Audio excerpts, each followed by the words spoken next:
करने वाले हैं, क्योंकि सभी लोगों के मन में ये इच्छा होती है, जिज्ञासा होती है जानने की कि उनका जो मैरिज लाइफ है, वैवाहिक जीवन है, वो किस तरीके से चलेगा। तो इसी बारे में आज हम जानेंगे कि वैवाहिक जीवन जो है, आपका मैरिज लाइफ है, वो आपकी मैरिज कब होगी और जब होगी तो वो किस तरीके से अच्छी रहेगी या नहीं रहेगी। तो इन्हीं सभी प्रश्नों को लेकर मैंने ये वीडियो बनाई है। तो चलिए शुरू करते हैं वीडियो और देखते हैं कि क्या कहती है आपकी लकीरें। सबसे पहले देखते हैं कि विवाह रेखा कहाँ पाई जाती है। तो विवाह रेखा जो है ये हमारी छोटी उंगली होती है, जिसे कनिष्ठिका भी कहते हैं, और ये हमारी हृदय रेखा होती है और इनके बीच का जो पर्वत होता है वो बुध पर्वत कहलाता है। तो हथेली से बाहर से अंदर की तरफ आती हुई जो रेखा होती है, इसको हम विवाह रेखा कहते हैं। विवाह रेखा को प्रेम रेखा, प्रणव रेखा, या कह सकते हैं कि अट्रैक्शन रेखा, आकर्षण रेखा, ऐसे कई नाम होते हैं इसके। जब हम किसी व्यक्ति की विवाह रेखा को देखते हैं तो सबसे पहले हमें उस व्यक्ति की स्थिति को जानना चाहिए। जैसे अगर कोई व्यक्ति सन्यासी है या बाल ब्रह्मचारी है तो उनके हाथों में अभी आपको इस तरीके की रेखा दिखाई देंगी। तो उनके हाथों में इस रेखा का क्या मतलब है? तो ऐसे लोगों के हाथों में इस रेखा को शिष्य के रूप में देखा जाता है, यानी कि ऐसा मानसिक संबंध जो किसी गुरु से हो सकता है या फिर किसी शिष्य से हो सकता है। अब हम एक नॉर्मल, एक सामान्य व्यक्ति के बारे में बात करते हैं कि इस तरीके की जो रेखा आपको दिखाई देगी उसे हम विवाह रेखा कहेंगे। अधिकतर लोगों का पहला प्रश्न तो यही होता है कि विवाह कब होगा। तब देखिए कि ये जो पूरी आयु जो दिख रही है, हम इसको 50 साल में बांट सकते हैं। अगर रेखा आपकी बीच में, मध्य में है, तो आप ये कह सकते हैं कि आपके जो विवाह होगा वो 25 से 26 वर्ष के लगभग आपका विवाह होगा।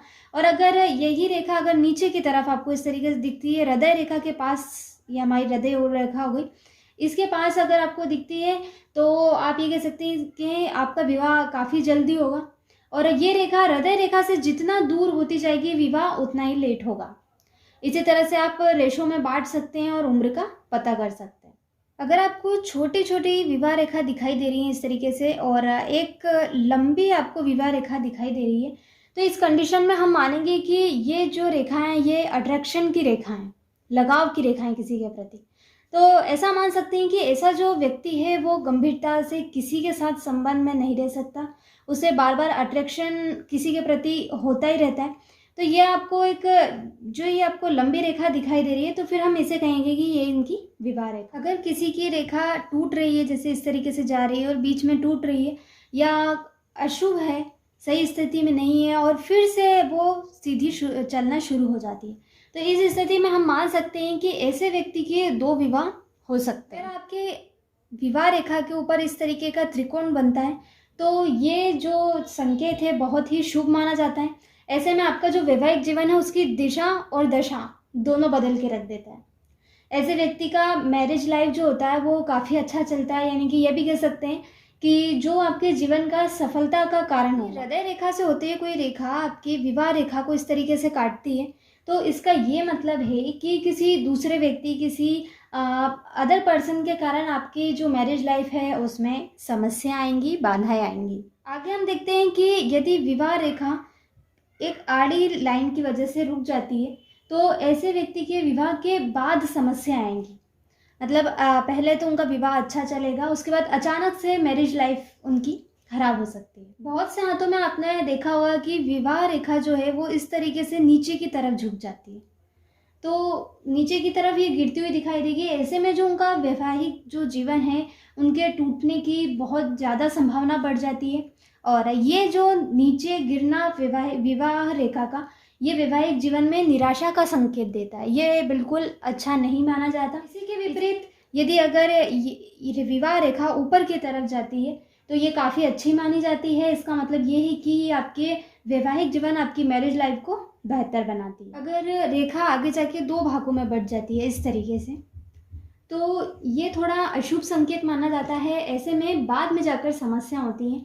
पहले तो जीवन आपका ठीक ठाक चलेगा और उसके बाद खराब हो सकता है, आपकी मैरिज लाइफ में प्रॉब्लम्स आएंगी और काफ़ी समस्याएं आएंगी और जिनका आपको सामना करना पड़ेगा। विवाह की बात करते हैं तो सबसे पहले हमें देखना होता है शुक्र पर्वत को। जिस व्यक्ति का शुक्र पर्वत अच्छी स्थिति में होता है, दबा हुआ नहीं है और बहुत ज़्यादा उभरा हुआ भी नहीं होना चाहिए, तो ये सबसे पहले हमको देखना है।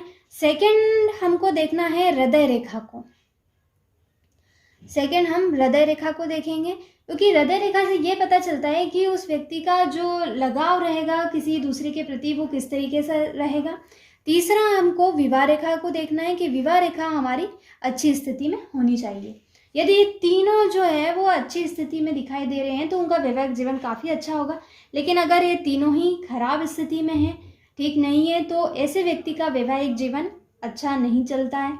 तो जिस व्यक्ति का शुक्र पर्वत दबा हुआ है, ऐसे व्यक्ति से कहा जाता है कि कभी प्रेम विवाह नहीं करना चाहिए, क्योंकि जिनका शुक्र दबा हुआ होता है वो व्यक्ति ईमानदार कम होते हैं वैवाहिक जीवन के मामले में। तो आपको हस्त रेखा के द्वारा हेल्प मिल सकती है, अपने जीवन साथी को चयन करने में एक अच्छी मदद मिल सकती है।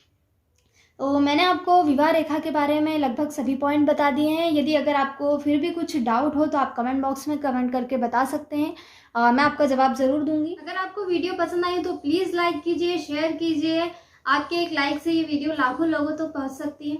और अगर आपको मेरी वीडियो पसंद आती है तो प्लीज़ कमेंट बॉक्स में कमेंट करके बताइए। मिलेंगे नेक्स्ट वीडियो में एक अच्छे टॉपिक के साथ, एक अच्छी जानकारी के साथ। Thank you.